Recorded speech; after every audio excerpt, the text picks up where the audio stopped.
recording the meeting.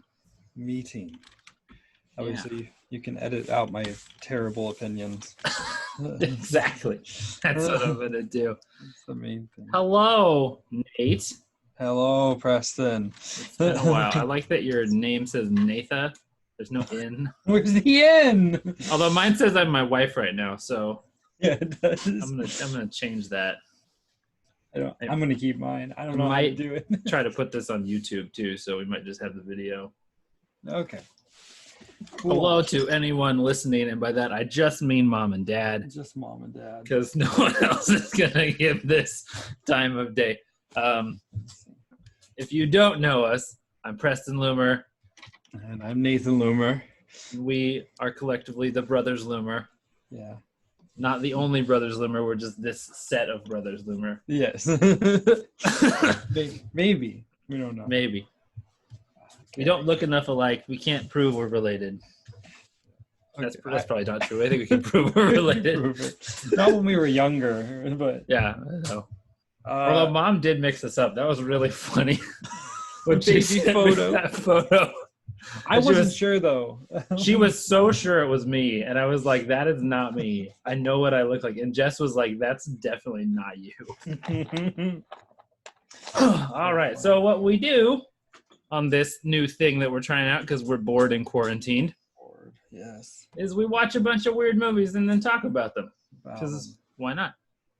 Now, I have no idea what order I'm going to talk about. I don't either. I wrote them down in the order I watched them in. Okay. So, okay, let's do this then.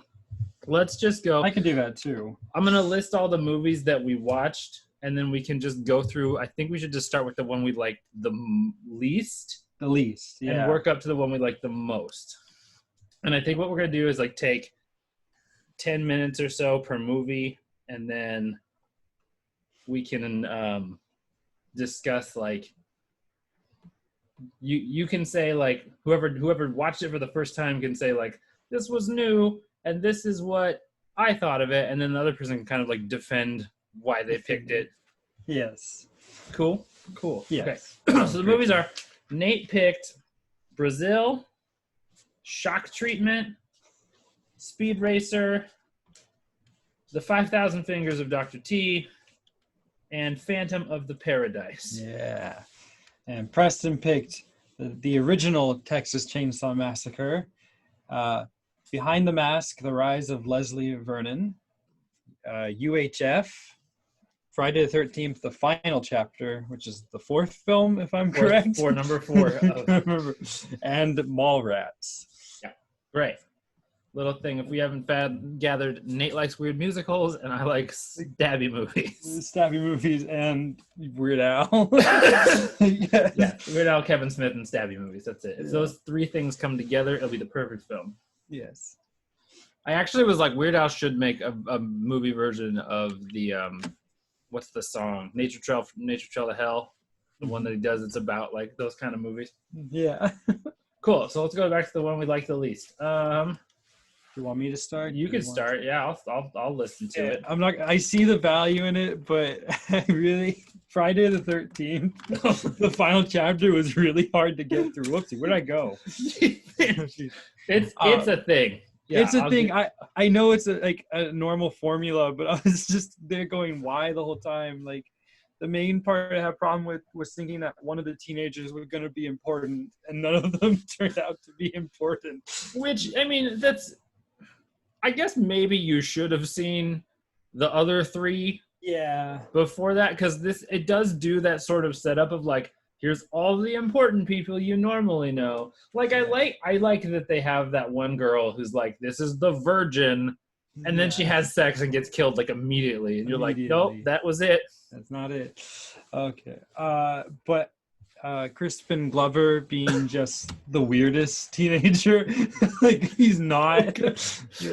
It's the dance scene made me lose it. The dance is so iconic. Like, the dance is the best thing I think in the entire Friday the 13th series. Yeah.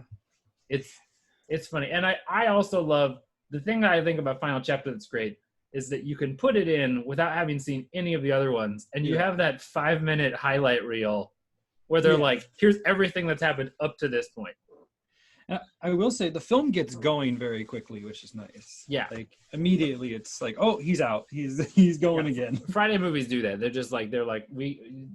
There's a thing that they did, and I watched a documentary about it where they said after about the third one, they kind of realized like the characters don't really matter if they're not Jason. And Jason's, it's more of like, here's a bunch of disposable humans that we're just going to murder. Like number 7 has like 6 couples. And I don't remember any of their names. I don't remember any of them. I remember the one like final girl, and everybody else is just like, oh, I forgot that couple was even in the damn cabin until I saw their bodies. Okay. I got. Did the dog get chucked out the window, or did the dog just jump? I think the dog jumps out the window. No, that's what I thought. That dog is an MVP. I love that they put that stupid dog in the movie just to get people together. Yeah. Just like Tommy's like, Gordon, where have you been? It's been an hour and a half. And then they run down the road after the dog. I'm like, oh, naked people. Oh my gosh. I will also say Friday, for as much as it's the best version of the formula. Yeah. I think and it's pretty much downhill from that one. It's like 1 is pretty good, 2 is really good, 3 is debatable, 4 is the best one, and then it's like 5, and then it does this weird zigzag where it's like 5, 6, 7, 8, not they're all crap after that. But I think the big problem is you can't beat the twist in the first one. The twist at the end of that movie. Yeah, the twist with the mom at the end. Well, the one thing I have my one thing with that twist, which is like, I love that Mrs. Voorhees shows up and you're like, I don't know who this person is. I don't have any idea. She hasn't been in the movie the whole time. Exactly. Also, there's a continuity error that I love. The hiker guy who's like hunting Jason. Yeah. If you listen to his story, he talks about how his sister was killed like years ago and was, he's been after this guy forever. Yeah. But if you listen closely, his sister is in number 3, which obviously happened right before this movie started. Oh, no. And they admitted on something where they were like, oh, we forgot, and we just wrote it in. We just did it. It also does like a J.J. Abrams thing, and by that I mean it sets up a lot of mystery boxes that it never opens. Never opens. I agree with that. But Corey Feldman's in it. Corey Feldman, and the ending with him, the thing he does to defeat Jason is really cool. It's cool. It's also like weird. It's like weird. It's very weird. If I was on a murderous serial killer and I turned around and saw a kid who looked like me as a child, I would be like, "What the fuck is this?" I'd probably kill it. I would probably come at it. He also double taps. That's the other thing. Tommy Jarvis does the double tap. Like, nope, no chances. Now, does that character lead to anything in the later movies? So Tommy's in the next 2 movies. They do the second one. So the next one is like, it's so weird because it's supposed to be like 10 years later, but it's still in the 80s. Mm-hmm. And he's like in this like mental rehabilitation facility. And the killer in 5 isn't Jason Voorhees. It's like a phony Jason who goes on this killing spree after one of the kids who like he knows gets murdered, and then does it as Jason, so everybody thinks it's Jason. And at the end of that movie, they like imply that Tommy's gonna be the new Jason. Yeah. But then they do number 6 where Tommy's fine and Jason comes back. Yeah, that's what I read. Like it doesn't sound like he ever does anything bad. No. That twist at the end is nothing. He's the only character who's in more than one movie aside from the girl from the first one, who's only in part 2 for like 10 minutes. And then it's a thing. It's a thing. It happens. And the deaths are fun. That's the one thing about Friday the 13th. I mean, that's cool. Like I don't know. They're fun. The one where the twin goes out the window is good. The one where the girl gets stabbed in the raft and the raft doesn't pop at all. Yeah. That's how you know he's a pro, is he knows right where to punch the raft. Does it.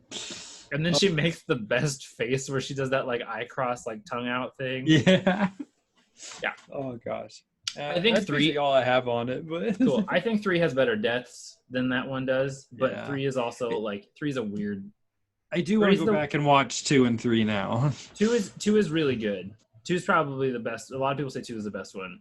Okay. And then 3 is, some people say it's great, some people say it's awful. It's where he gets the hockey mask for the first time. Yeah. And it was the one that they did in 3D, so there's a lot of like these kind of scenes. Oh dear, where there's that's like right. Knife. There's one scene where this kid plays with a yo-yo, and you like watch it from below the whole time, and it's so dumb. That's what when I went to go see Avatar in theaters. It's so funny because it's like the highest grossing film, yet you can tell there are parts when you're not watching in 3D. They're like, oh, they want me to. They Yes. definitely want me to be watching. All right. Okay, give me yours. Mine, I will say, I want to preface this by saying I didn't hate any of them. Yeah, I didn't hate any of them either. Like, my bottom is still like a 3-star. Like, I did not regret watching it, but it is shock treatment. Okay, that's what I Shock treatment, for those of you who have never seen this movie, and it's on YouTube for free, I found it, that's how I found it, is a Rocky Horror Picture Show sequel. And I was like, what? I didn't know that until I started it, and I was like, oh, it's Brad and Janet Majors. I was like, what the fuck? Yeah. No. I didn't know until like a year ago, and I watched. I was like, oh my god. I'll say a few things I did appreciate. I think that both Brad and Janet, the actors this time, were better singers. Yes. Than in the first film. But I also like the idea of, like, if you were to do these two, you'd have to get 2 different Janets, because Susan Sarandon was definitely a soprano, and this girl was definitely an alto. Yes. And not like an alto, like a tenor alto.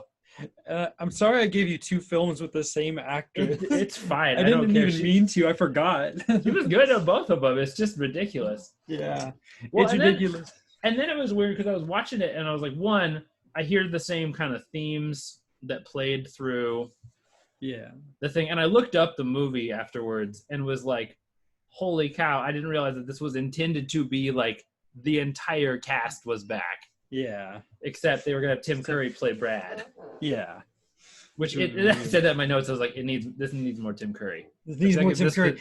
That is why it's not like great. I mean, the music isn't as good either, but Tim Curry missing really kills it. Like, it doesn't work. And the guy they had playing the twins, which one they did that well. I did not realize those two were the same actor the whole time until they were like, they're twins, and I was like, are they twins? Is that the same? Is it? And I had to Google it. I was like, oh, it is. It's the same. I think that guy's a good singer, and I think he looks like Michael Keaton. He does, yes. I was like evil Michael Keaton. But then it sparked this weird thought in me of, I don't know where I was, about halfway through the movie. I think it was around the time they're doing Little Black Dress.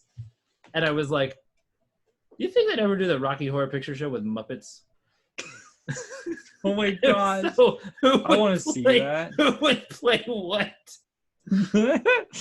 I'm just trying to cast it in my head, and I was like, I cannot figure out who's Frankenfurter in this universe. That's the one that's missing. I'm trying. Like, there's the other. I think it's Gonzo or Fozzie. It's got to be Gonzo. It's either Gonzo or Fozzie, but I can't determine which one it would be. Oh my god! But Sam the Eagle is definitely Riff Raff. Yeah. And obviously Kermit and Piggy.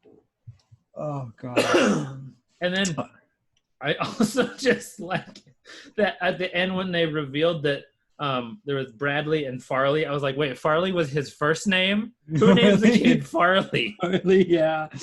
That's why that kid got messed up. I think it was trying to capitalize on like the cult success of the Rocky Horror Picture Show, and you can't. From all the things I've seen, you can't cult classic twice. It doesn't happen, and it doesn't quite stack up. And the first one is weird. It has this sort of like really LGBT like psychosexual nature to it that really like makes it interesting, even when it's like obviously a really weird plot that doesn't make any sense. Whereas this one lost all that in favor of, I think it was just like the mental kind of plot, kind of like plot, but like poor Brad is locked in a damn cage for most of the movie. Yeah, I was like, I don't understand this world in the TV studio if it's supposed to be like. I think it was trying to do too many things, and then at the end of it, it just was like, fuck it. Yeah, and I think even, is it Richard who wrote these? Yeah, Richard O'Brien. Richard O'Brien said that he's like not as proud of this movie. The only thing he's really proud of is that he like called out television kind of being more like real. Well, yeah, and it's trying to do like a Truman Show thing, but Truman Show did it really far better. Far better. Yeah, because this is too weird. Like, that's not, I don't know. It's not realistic, like close enough to be realistic to have any meaning. Yeah, but I thought the music in it was actually really catchy. I had the theme song. Shock treatment was stuck in my head like the rest of the day. Yeah. And I've heard Little Black Dress somewhere before, and I can't figure out where. But as soon as it came out, I was like, I know this song. Why do I know this song? Oh my gosh. So it had some good stuff, but it wasn't. It just. especially compared to all the other things you sent me. It just wasn't the one that like stuck in my head and was interesting. Yeah. Cool. That's all I got. Okay. I don't know where to go on the list because the three in the middle are kind of in the same spot. Well, just give me one. Okay, so the last one I watched was Texas Chainsaw Massacre. Texas Chainsaw Massacre. Which I love this movie. It is freaky at the very beginning. I wish that after that, it didn't take like a half an hour for something to happen. Mm-hmm. I mean, besides the guy in the van, which is really weird. It sets you on a weird tone. I think it does have one of the creepiest villains of any horror movie. That intro with Leatherface. It just opens and he's just there. God. The first time I watched that, it was like dead of night, and I was just like, oh my God. And I like that the movie does have about half the movie in the day. So you see everything like clearly. It's going for more of gruesome and gory and like disturbing than it is for like shock, awe, scared, tension. Yeah. It's really cool. And it is all tension. Like them people that keep going into that house and you already know that the house is where he is. Yeah. It's not like where is he? It's like, oh, don't go in there. Oh no. The obviously creepy house. And then she falls in that pit of like bones and stuff and you're like, Yep. It's the Arrested Development dove in the bag meme. Yeah. I don't know what I expected. But the second half of that film, I had no idea the movie did that. That was cool. I thought it was just a slasher, but then the crazy family. When the cook reveal happens, I didn't know that. I didn't know that either. I knew in my head somehow. Like I was like, oh, I think that the guy at the gas station. Yeah, involved somehow, but I can't remember. That's like the joke in Cabin in the Woods. Kind of. And there's always a Friday the 13th 1 and 2 have that too. Where there's this weird old dude at the towns where they stop over who's like, "There's a curse on the cabin. Don't go up there," you know. Yeah. But this one, they did this. That was such a cool thing when you're like, "Oh, she made it to safety. She got away from the maniac," and then it's like, "Oh no, it's his brother." Yeah. Who's going to tie her up and take her right back to where she just got away from. No, that was really cool. Yeah, and it's also interesting how the movie has this sort of balance between comedy and terror. Mm-hmm. Like, I think that scene with the guy washing the windows of the van at the beginning is like the funniest freaking thing. Where he just keeps getting up and washing the window and then like, oh, no, we're done. All right, I'm going to walk back over. But then, and too, I was watching the ending scene because this is, I think, the third or fourth time I've seen it.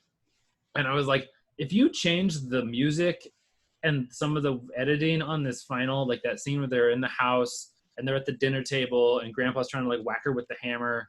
Yeah. It's really funny. Yeah. And then I was like, and then I want to see the ending scene, the very end where Leatherface is doing that like crazy wave the chainsaw around. I was like, just put the angry dance music from Footloose under that. And it's a whole different thing. Oh gosh. Footloose with Saw is one of my favorite. Comedy. God, that thing is just peak comedy. Fun fact, they never took the chain off that chainsaw because they wanted him to actually cut shit. So like when he's running around bringing that inches from people's faces, like that's a real chainsaw. That's not okay. But the thing too that I love is that this movie gives a lot of the things we know about horror movies and slasher movies now, like because it's the first one. It's the first one that did the crazy psychopathic cannibal family.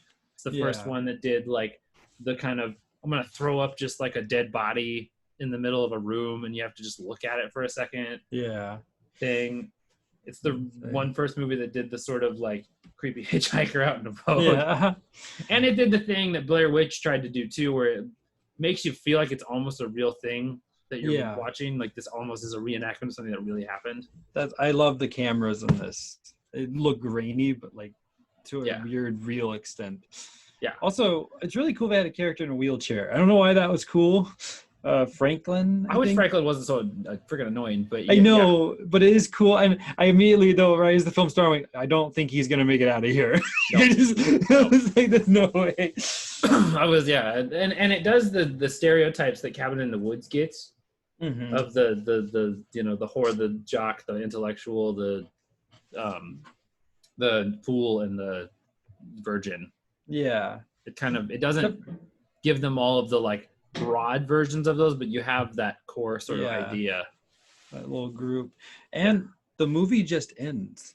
That I really like. I was like, oh, that's it. that's it. And it made me want to watch the sequel until I watched the trailer for the sequel. The sequel is so not the same. It's not. No, it's like a comedy. It's like a dark comedy. It doesn't make any sense. It has almost no really connection. Bummed because I was like, I'd watch another one of this. Yeah, I don't want to watch something different. The best version, the best other one is the remake that they did in 2003, which is a lot more gruesome. It's a lot less like, it's more of just like torture porn and let's cut out the suspense and of the, the gruesomeness, which is kind of what all the remakes of the big slasher movies did.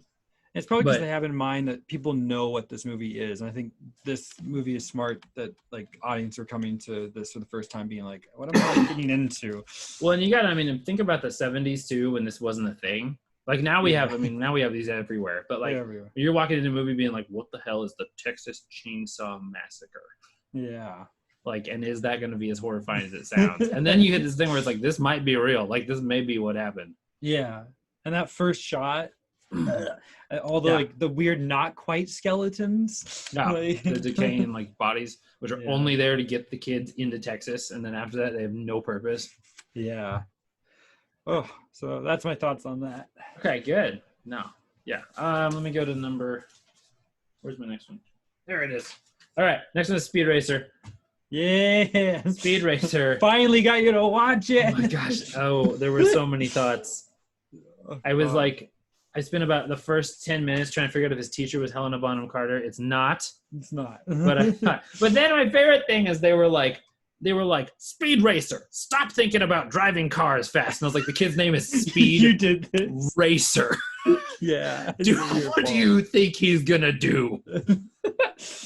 Oh my god. The things I liked about it are that like as far as translating an anime to live action, I think this is the best version of that I've ever seen. Yeah, that's my main felt thing. like an anime start to finish, and especially Matthew Fox as Racer X. Yeah, like really felt like an anime character. The way he played that, I actually really liked him in that. The things that I struggle with is the script is so big. It's too much. It's so confusing. The racing scenes are phenomenal. I just want to watch that. I want an F-Zero movie. And when I see that movie, that's what I want instead of this movie. Yes, that is exactly it. This reminded me like of when I watched John Wick for the first time. And I don't know if have you seen John Wick? The first one. Okay, yeah, but when they go in the Continental and they're setting up like the way the hotel works, and you're kind of like when I watched that the first time, I was like, I want to know more about the hotel. Like screw Keanu, I just want to know what goes on in this weird underworld. Right. And that's how I felt with this, where I was seeing all the personalities of these weird other racers. I was like, I just want to watch these guys. Like do the Grand Prix. That's probably it. That's probably why too. Because all the side characters. I wrote this down. I was like, I can't decide if this is a kid's movie or an adult movie. And then I realized adult movie meant porn. And I was like, maybe that's not the way I should phrase that. That's all there are. There are children's movies and there's porn. There's nothing else. There's nothing in between. But that is the main problem. I know that's one of the big critic problems. They said, who is this for? I was like, yeah, it's really not for anybody. It's a weird thing. Because they do this like really dynamic, interesting, dark like arcs. And then they cut to like Spritle and the chimpanzee like duping around. And you're just like my favorite is at the finale when they end the race and Spritle pops out of the trunk. And I was like, you had a child in the trunk of the freaking car the whole time. And that is terrifying. That middle race is the best one. The one on top of the mountain. That one's really good. All three of them. I really like the beginning when he's chasing his brother's record. Yeah. They're doing the sort of flashbacks to him and his brother's relationship. I thought that was a really strong. And that part's really cool. All those like announcers are people who were in the anime as voice actors. That's super cool. Like the original Speed Racer is one of them. That's super awesome. Yeah. The thing, it feels like it was written by like a bunch of 13-year-olds on Reddit. Yeah. And then the Wachowskis were like, let's just do that. Yeah. It's a weird follow-up after The Matrix. Well, yeah. And it's a thing that I think TV show to movies translations like fail at. I think Avatar: The Last Airbender did the similar thing where it just tries to fit all the stuff you liked about the show into one movie. Yeah. And it shouldn't. It should just be like, if we cut out all of the crap with what's his name, the big corporation stuff, like that. That first third of the movie where it's getting coerced by it, be like, no, screw it. Don't make him nice. Just set this as this is the bad guy. Yeah. And we got to beat him. And that's the movie. And then you go right to the mountain race. I really love the actors in this, though. The people they got in the cast. John Goodman's actually one of my favorite things he's in. I don't know why he makes me sad in it. No, John Goodman was fantastic. That scene with Speed and his dad, where he's about to walk out like his brother did. Yeah. I was like, that's really, really good. And like I said, it feels like an anime. Like all the actors capture that sort of big energy. Yeah. And then the close-up shots on some of them as they're like flying around the track. Yeah. Yeah. So it's like, I think it could have been better, but I didn't hate it. Right. That's about what I wanted. So yeah, there you go. I'll watch it again if someone puts it on at a party and I'm a little drunk. Right. Yeah. That's how it works. Oh gosh. Anything else? Okay. You want me to go to the next one? It's you. Yeah. Okay. Now the only movie on the list I've seen before I watched this, which was UHF. UHF. And I don't know. I remember it being a lot quirkier. It's weird to say that. I still love it, but like there are parts where I'm like, why is it normal now for like 10 minutes? No, it feels I think I got that too. I think it's trying to be Caddyshack. Yeah. It's trying to do that, like, let's just throw in a big ensemble comedy centered around a really loose plot. Yeah. And then just throw some gags out there when we need to and get a guy like Rodney Dangerfield to come in and like just do his thing. Do his thing. And it doesn't quite reach the level of Caddyshack. I think I love it. Yeah. And I think that UHF is the best Weird Al song. So yes, it really is. And it's a bummer it's only at the end. It's only during the credits. I think although Michael Richard is weirdly enduring in this, he is so good. You totally believe that he is a guy that like people would want to watch. There is that monologue too where he talks about the freaking mop. Yeah. And I was like, he genuinely is believing what he's saying. Yeah. Of like, because life is like a mop. And you're like, yes. Yes, it is, Stanley Spadowski. Yes, it is. Oh, gosh. Well, and it's interesting, too, that you can look at this movie and see some of the, like, influences. Like, Spatula City always makes me think of those weird Rhett and Link commercials that they did back, Rhett and Link. Even Rick and Morty, though. Yeah, there's some of that in there. And you can see, like, Monty Python's influence in the humor. Yeah. Of, like, George is a normal dude in a really weird situation. Yeah. That and the movie parodies, the Rambo one and the Indiana Jones one, those are, like, shot for shot. I know. I was going to say, this is like, it's so great that this movie came out in 1989 because it's the most 80s movie. It's perfect to wrap up the century. Like, yeah, it's the decade, I think you mean. I mean, yeah, sorry. Century, 100 years. Oh, God. Okay. But then they do. I watched it with Jess, and when he did Gandhi 2, she was like, why are you making me watch Gandhi this? 2 is the best. Gandhi 2 is the best part of the whole movie. I don't know why. It's so dumb, but I love it. Yeah, and there's some things like I forgot that his girlfriend is not in as much of the movie as she. Yeah, I was like, I remember her being there the whole time, and she's not. She's very. It's so weird that she was on SNL because she's the least funny person in this movie. Well, I mean, that's part of it. Is you got to be the straight man sometimes. You got to have a person who's like the thing. I also wrote down. I thought that RJ Fletcher, it looks like there's like 6 old white guys who play those kind of roles. Yeah. And I don't know the difference between any of them. There's that one. There's the one from Caddyshack. There's the one from what is it? The one from Canadian Bacon. Oh yeah. There's a couple other ones who I'm just like these old white dudes. Yeah, and he's weird because he's an actor when I looked him up afterwards who's only been in like a bunch of sci-fi things from like the early 40s and 50s, and now he's playing this mean guy in this movie. Well, I mean, this is kind of sci-fi. Philo's an alien. That's true. That twist, I forgot about that. Okay, this is the important question though. Which show, you can't say Stanley Spadowski's Clubhouse, is the best show that they do on the UHF channel? I'd watch Some People Win Fish. Wheel of Fish is good. I am a big fan of Raoul's Wild Kingdom. Yeah, there's that too. Which looks like the guy, that video of that guy who has like all the animals on one table and he's trying to keep him on. It's just like that. I'm just like, in the age of Tiger King, I feel like that show would do very well. Very well. And I think that the part I laughed the hardest at, besides the Gandhi thing, is when he shakes the ants. I don't know why. They get really mad. Really mad. It's like, of course they do. It's so bad. Oh, Colonel, they stick their nature suction cup. Gonna be up there for an hour. Really, and that's the thing. I can remember most of the little like gags in it, which is really nice. I also want to point, there's a really impressive scene. It's not impressive because it's a good acted scene or technically anything, but the scene where George is throwing Bob the grapes and he catches like 6 of them in a row. I was it's saying, one like, take. I said that, I was like, that has to be on his resume, and they're like, we gotta do it. Like, yeah, like that's a one take shot. I don't know how. I was like, that had to have been an accident, right? Like, oh my gosh, that was insane. Going. Well, and I think that the thing too that it should have done, I think if Weird Al had written a musical, like the Beverly Hillbillies song "Poppin' in the Middle" is awesome, and I'm like, if he'd written a musical, this movie would have been even better.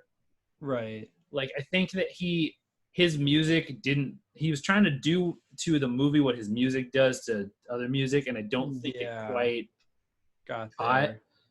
And I think it would have been better if it was either like a Hot Shots style, like straight up parody, or if it was like a musical centered around some plot or like based on his songs or something. Yeah. But obviously, what do I know? I'm not Weird Al Yankovic. I don't know. But Weird Al should have been in more movies. Every time I watch it, I say that. My love when he's on the Goldbergs is himself from the 80s. Oh, I have not seen that. It's great. Oh, gosh. He's like the worst person. Oh, no. He's not the worst person, but he's kind of like, he's a bit of an a-hole. That's so weird great way. Though. Yeah. Great. Great. All right, let me find my next one. Oh, that's we're number 3 or 4 now. 3? 3. 3 is the 5,000 Fingers of Dr. T. Hey! I forgot this was a musical. Yeah. As a kid, I just remember the weird stuff. They started singing. I was like, "This is a musical." Oh no! Oh my gosh! Oh gosh! One, I love Hans Conried. I want him in more stuff. I'm sure he's in a bunch of stuff that I just haven't watched because it's an old, he's an older actor. Yeah. Like, Captain Hook is like top 3 Disney villains for me, and I was like, "Oh, I forgot he's so good." He's so good. He's the best part of that whole movie. Yeah. And I was thinking to myself too, when the intro starts and like it's super Dr. Seussy because he wrote it. Yeah. And I was like, how many people do you think put this on and turned it off before they even got out of the first dream sequence? Yeah. The piano lesson. Yeah, I think that too. And I think it actually really does a really good job in that opening scene of setting up all of the fantasy stuff that he's going to see in the dream. Like you see the picture of the 2 old guys who are going to be the beard twins later, and you have like all the little lessons and the way that his mom and the plumber, who I kept calling the plumber Bert in my notes, and then the end was like, wait a minute, his name is not Bert, it's Gus. Oh, it's Gus. I don't remember at all. It's Mr. whatever his name is. I didn't write it down because it's super complicated. Because he's the most bland character. And it's obvious that dude's a singer that they put in the movie just to sing some of those songs. Oh yeah. But like, I was like, this movie, I don't know how they got some of the stuff in this movie to happen. Like the hypnosis fight, I was like, how do you convince 2 grown men to do that? To do this battle where they're like, we're going to hypnotize each other. And it's this weird like Tai Chi dance. Yeah. I love that. And I think it's one of the most, I love the way it looks beautiful. The movie in general, that there's the scene where he's climbing the ladder. And it looks like the most Dr. Seuss thing ever. Yeah. I was also like, why do they have a 130-foot ladder to nothing? Yes. It doesn't. But that's super Dr. Seuss of like a ladder that goes nowhere. And that's the one thing. I'm like, there is no other movie. The new Grinch, the new Ken Hat, they don't seem like Dr. Seuss. This does. Yeah, this one seems Seuss. The Grinch is probably the closest. The Jim Carrey Grinch is probably the closest thing since. Exactly. Some of my notes. I like that Bart wears the beanie the whole time. I'm like, take the stupid hat off. Yeah. I love the line when the guy says, you talk a lot, but I don't know how much you say. I was like, that is the best line. That is really good. I've ever heard. And then I feel like that the weather song that Dr. T does is like, they're trying to do Good Morning from Singing in the Rain, but they didn't. But they didn't quite. Yeah.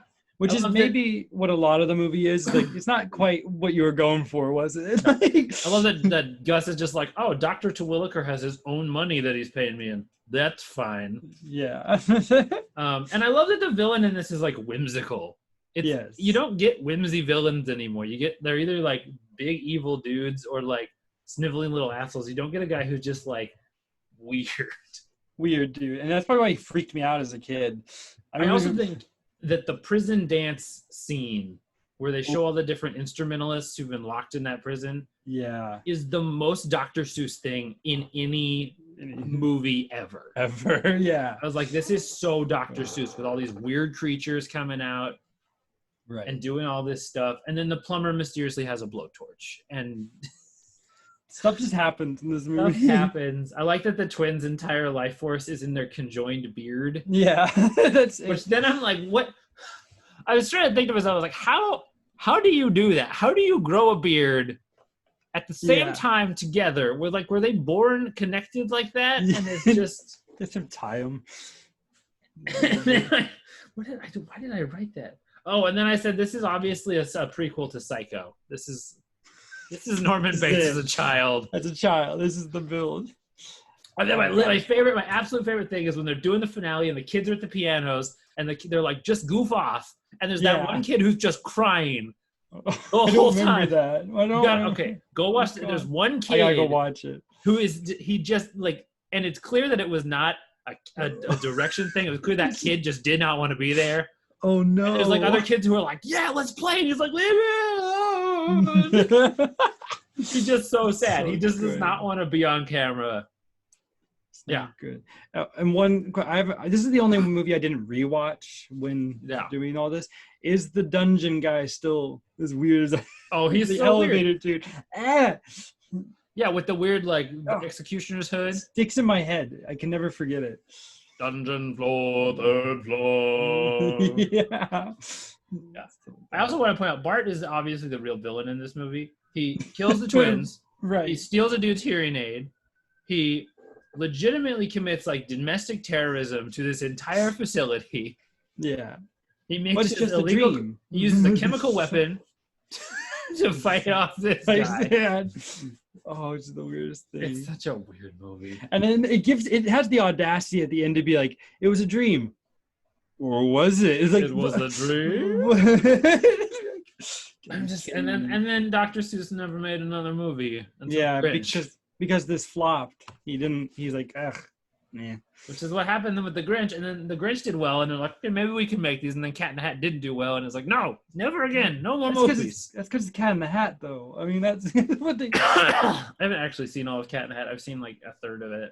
I appreciate the way it looks. It's just not Dr. Seuss. It's just it's a thing. Yeah. So that's the 5,000 figures of Dr. T. No, if you haven't seen it, see it. It's crazy. And then come back and tell us what you think. Just watch all 10 of these. And just watch every movie. Okay. Next on my list is Mallrats. Yeah.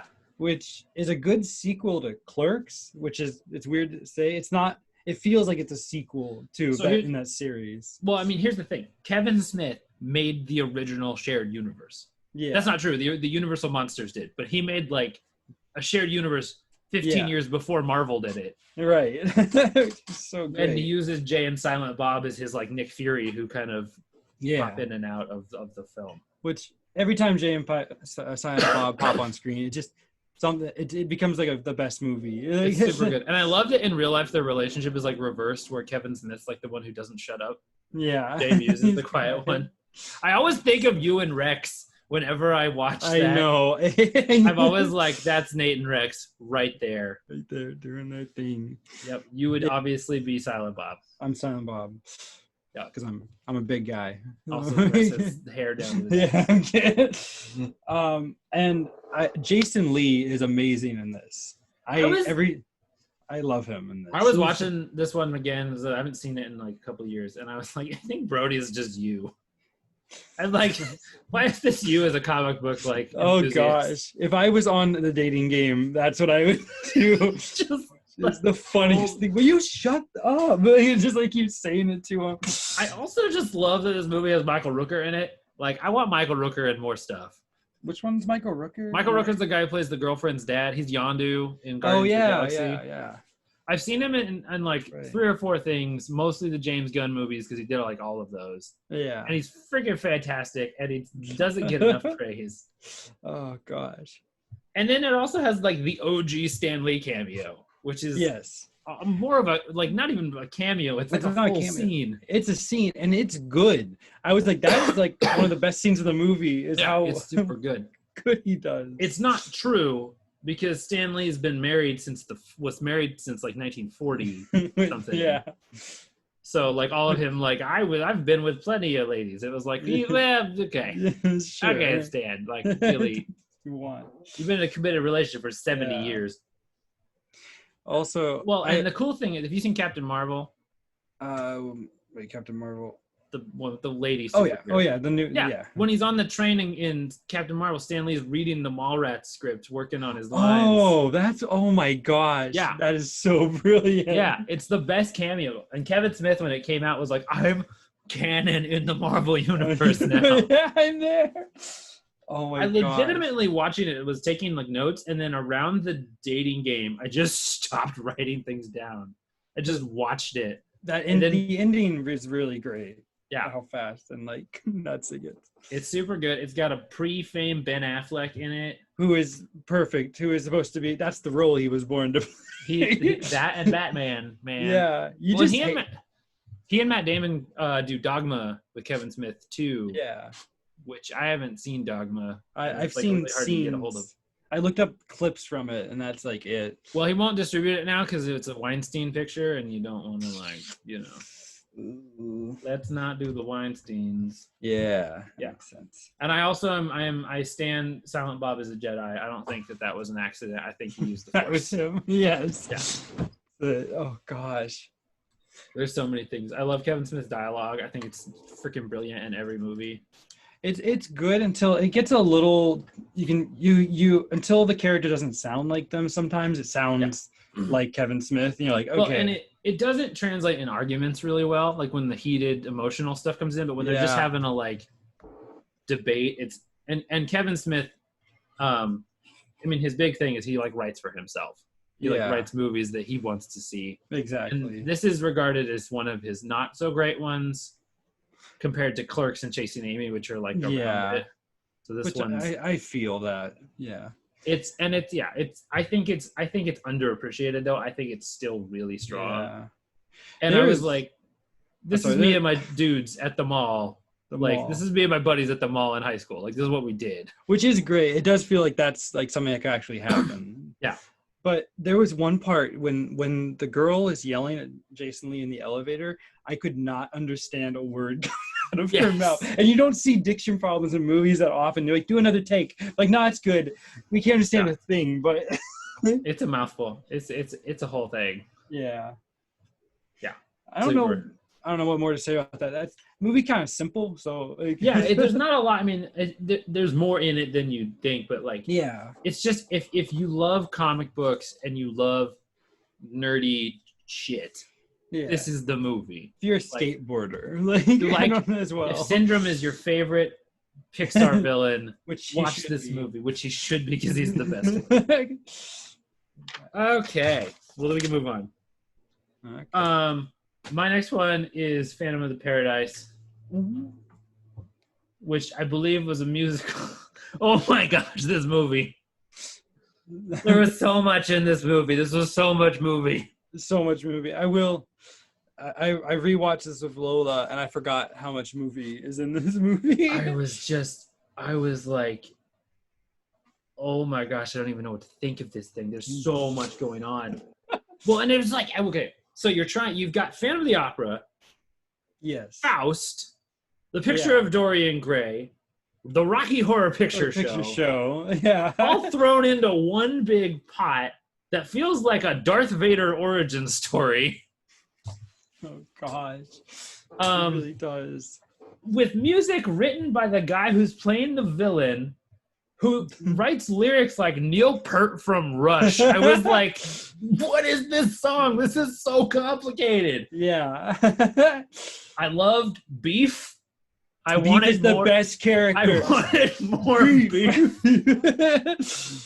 Oh gosh. I love the line, nobody cares what anything's about. I was like, that's the most truth I've ever heard. Yeah. And the scene where they do the shot for shot psycho shower scene is really funny. In the plunger. But the one thing is the guy playing Swan looks like Truman Capote. And yes. I was like, they reference him as this like sex god. Yeah. And I'm like, this was clearly written for somebody else. Yes, and he got the contract because he was like, if I write the music, can I be in the movie? Yeah, it's I can play, and he does the singing for the main guy too. Yes. Because there's a line where the woman is like his mom or something, and she's like, he's my son or he's my nephew or like, and they reference him, and the woman looked younger than he did, and I was like, this is clearly not. Yes.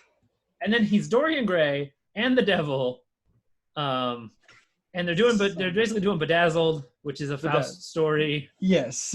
And then at the end they do the thing where they're like, if you didn't watch the last 90 minutes, we're gonna recap the whole movie in 5 right before the credits. Just like the Emoji Movie. I also love at the finale, he has a sold out show and no one's in the balcony. Yeah. Because the Phantom sneaks up to stop the shooter, and there's nobody in the balcony. I was like, wait a minute. Wait a minute. I think it might be better drunk. I need to watch it again stoned. I bet it would have been so fun to be an extra in that movie. That would be like, wait, I just got to run around and stuff. Like, and the music was actually really cool. It's really cool. I was honestly like, I wonder if Andrew Lloyd Webber watched this, because some of the overtures, I was like, this feels like Phantom of the Opera. Yeah. Like I can hear some of those same ba-na-na-na-na things. I also really liked the unexpected suicide and he can't die till the other guy dies twist. Yeah. I was like, when he stabbed himself, I was like, oh, that's it. Oh, it's a big old tragedy. And then I was like, oh no, he's not dead. He's not dead.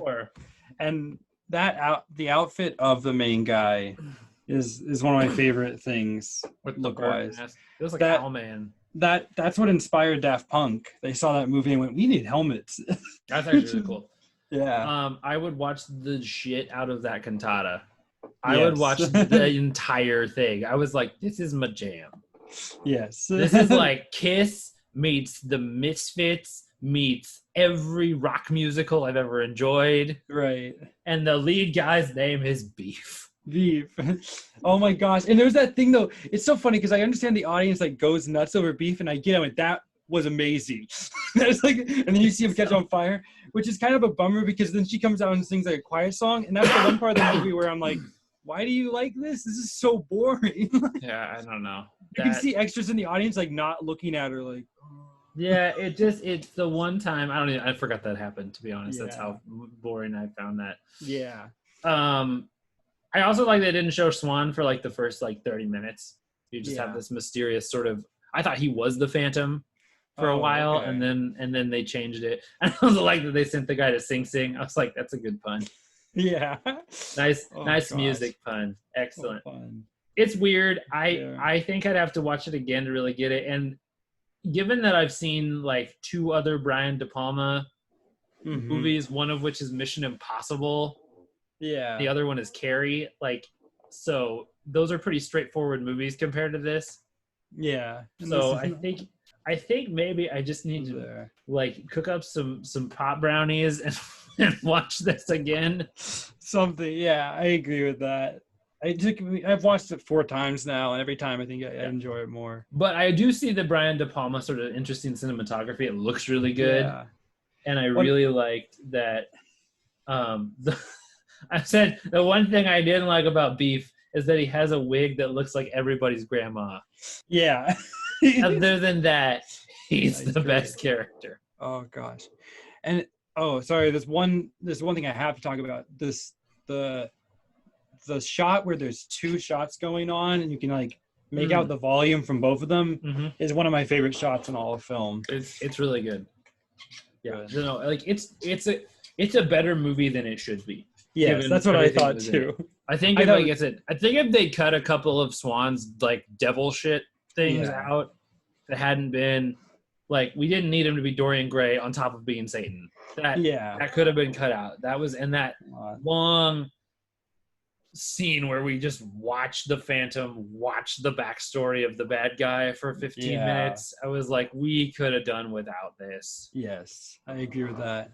Yeah. And there's definitely reasons why it's not as culty as Rocky, even. Yeah. Like it's not as controversial. It's kind of just it's one though that I was like, let's do it. Like that's a stage show I would think would be really interesting. Yeah. I think let's stop doing Phantom of the Opera and start doing Phantom of the Paradise. That sounds great. Oh gosh. Do I have time to take a quick pee? Or I guess.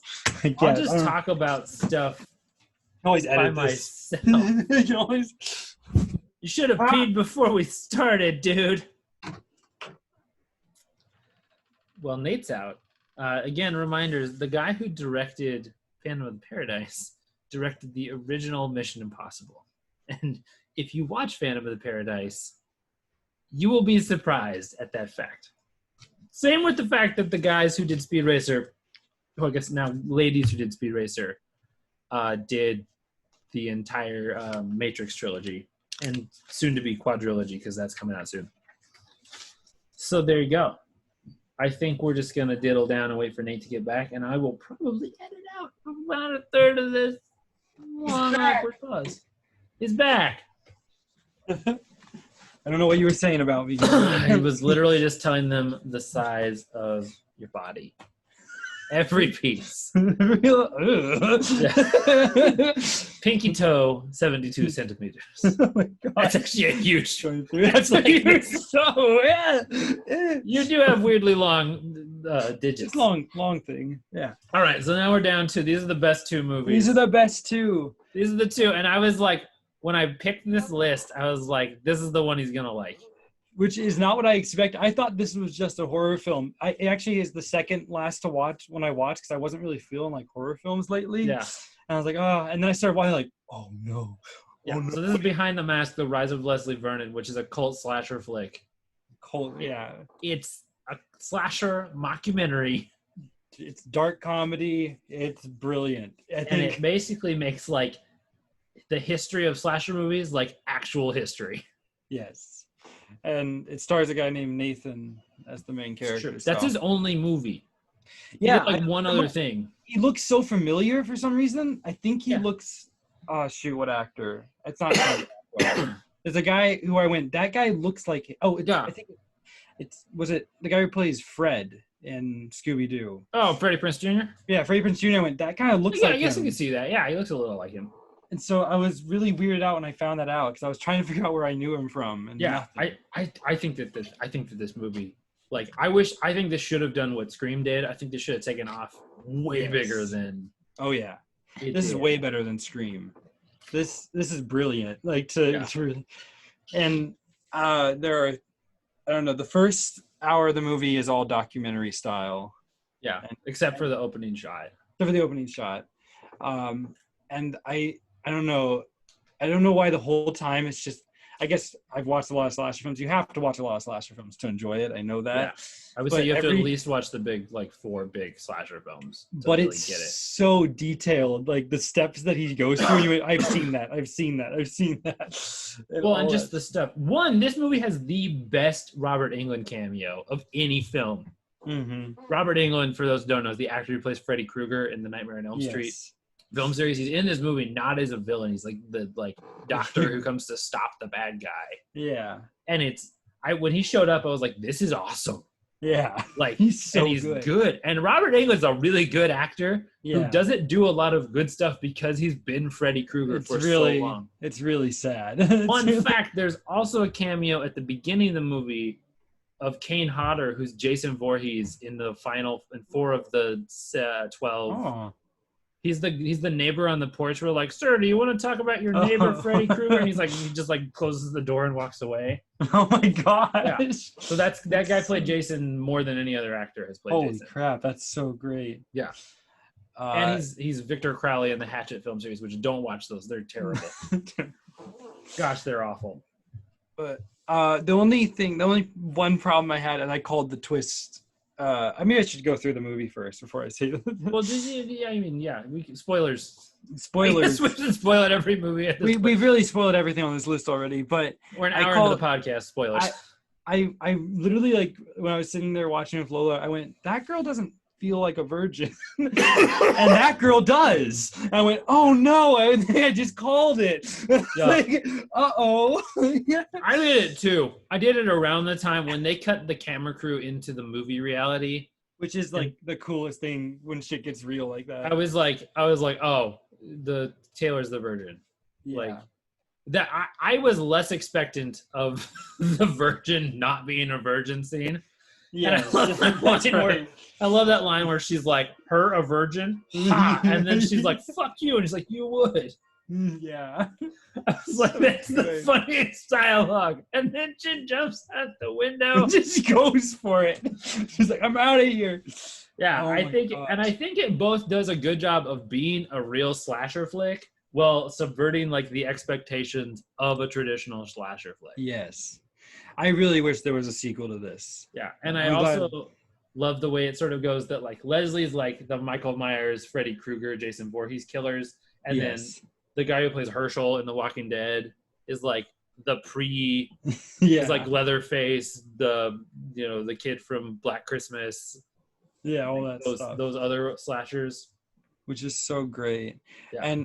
But I said the cool thing about this movie was because of how much we saw him set up for all the scenarios and go through them, when it gets to the time where it happens and they're stuck in it, he's really good. And like, he's got this in the bag. Yeah. And you're sitting there like, you're plotting out like, okay, wait, he's going to go this way and they're going to go this way. And then he flips around on you and you're like, oh my gosh. Yeah. He's so smart. He's so good. I love that thing too. They reference, they're like, I got to do so much cardio because I have to make it look like I'm walking really slowly, but I'm actually like keeping up with everybody. Running. Oh my God. Yeah. It's super great. And I think it's cool too. It kind of exposes how like documentaries fake authenticity to like get the story pushed away. So like, this is real, but then they like, I love that scene where the camera guy like asks him a question. I'm on the thing with Preston, sorry. Is that Mom? Yeah, they're heading somewhere. Sorry about that. Okay, that's fine. The thing where the camera guy's like, what about this? And then he's like, yeah, let me answer it. And I go, wait, have Taylor ask you because it'll look better for the shot. Yeah. And I was like, yeah, that's what they do. Yeah, I think he also looks kind of like Jim Carrey. I don't know why. I can see that. Like it's Freddie Prinze Jr. and Jim Carrey kind of meshed together. Yeah. Yeah. It's super good. It's just amazing. Like, I don't know. It's one of those movies that, like, you have to watch about 6 or 7 slasher films to really get it. But I love slasher movies. I'm setting up a slasher Halloween extravaganza this year. And saddest movie death out of all the ones you sent me. Rest in peace, Todd. Dude, rest in peace, Todd. Dude, God, it's so sad. The only one doesn't make it too. I know. It's so sad. It's like, chase the fat guy! Chase the fat guy! You physical specimen! Yeah. Todd's so great. Oh, good. Okay. All right. Well, and then the last movie, Brazil by Terry Gilliam.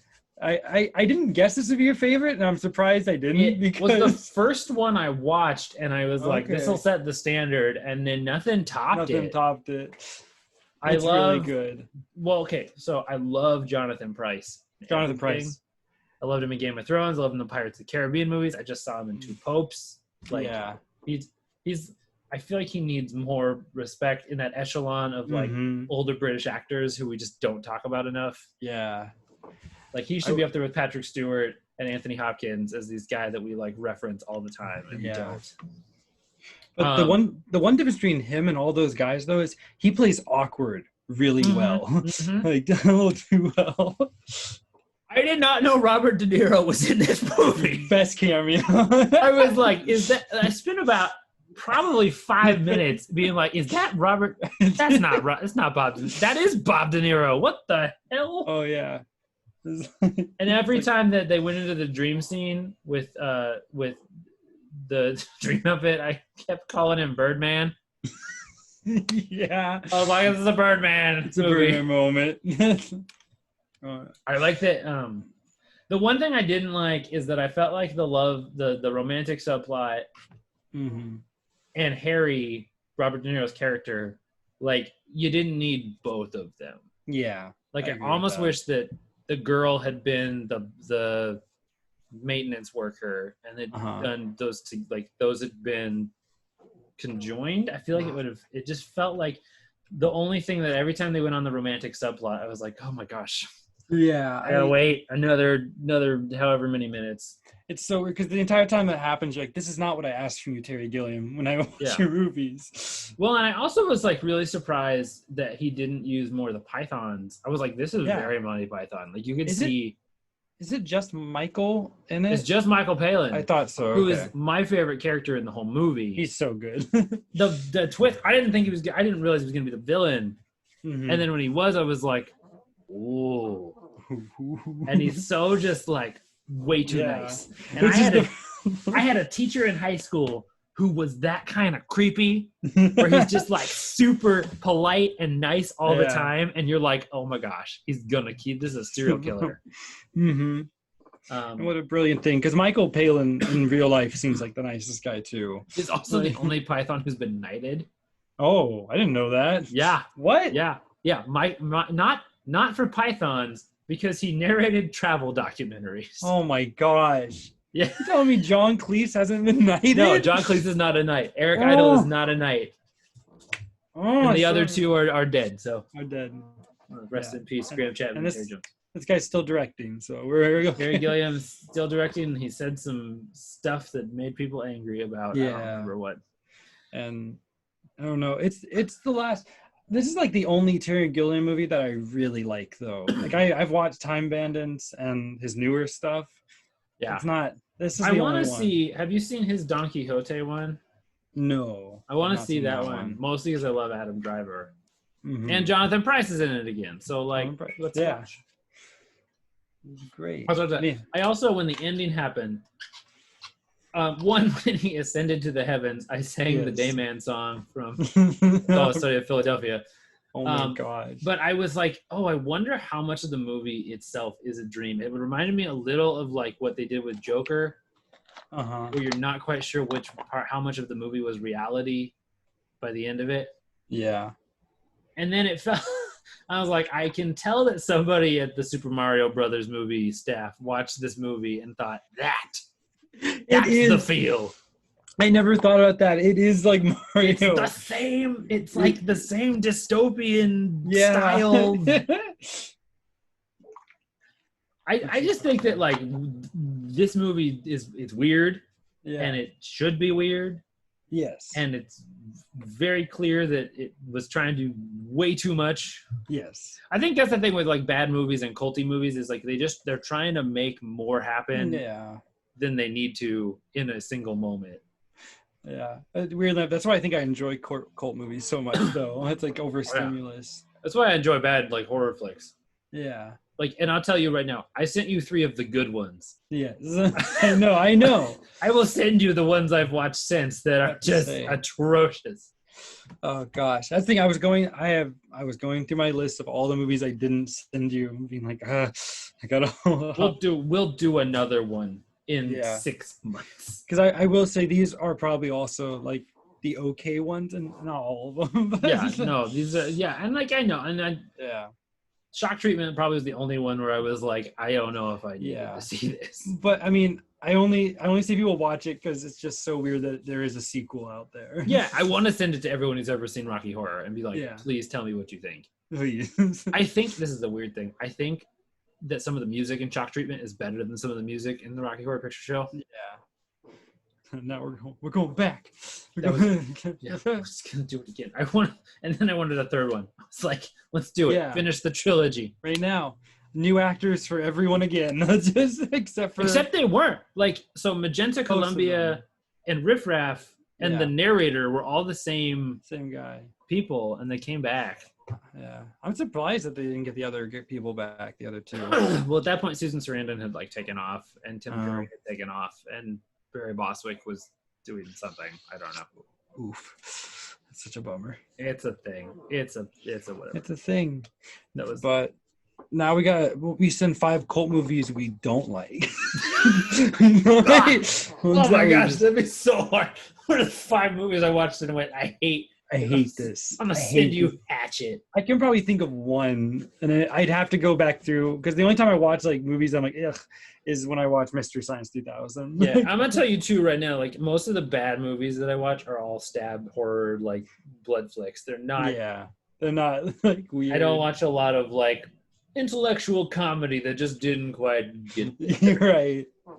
We should do one of these where we just send each other like 3-star movies. Well, these are our okayest films. Movies. These are movies that we said that was fine.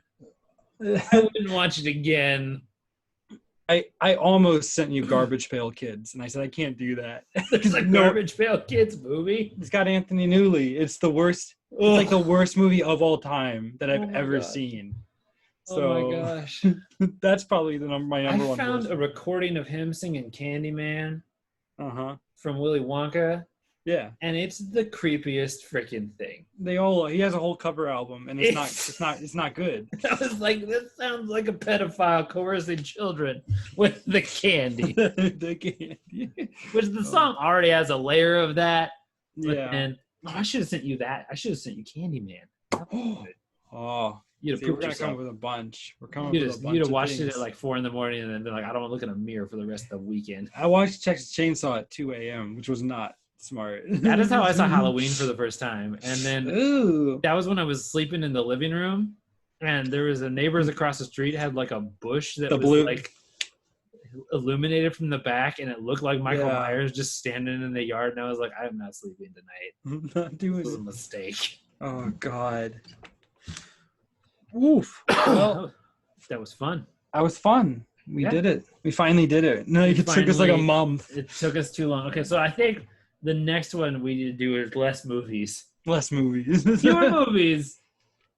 But we'll like trade a movie, and then we'll each watch it, and then we'll talk about the 2 movies. I don't know how we would do this. Maybe I almost want to say just like, we both swap one movie, because then I was so worried that I was going to take too many notes, so I just didn't do it. I took, you can see my notepad. I have like a page for each. Oh my gosh. Each movie. Like, let me find my Phantom of the Paradise one is terrifying. I ran out of space and started writing on the sides. Oh my God. Because I was like, I don't think I'm gonna have that many thoughts. And then I was like, I have so many thoughts. So many thoughts. Yeah. Running through my head right now. Oh gosh. I started Phantom of the Paradise. I was like, we are 4 minutes into this movie, and I already have so many questions. I don't know if I'm gonna get them all answered by the end of it. And a lot of cool camera angles. So I think that's what we should do. Is we should just send each other. Here's a movie you haven't seen. Yeah. Watch it, and then we'll talk again, and we'll try to do this like every couple of weeks. I'm bummed. You already watched Nothing Lasts Forever, right? Did I send you that before?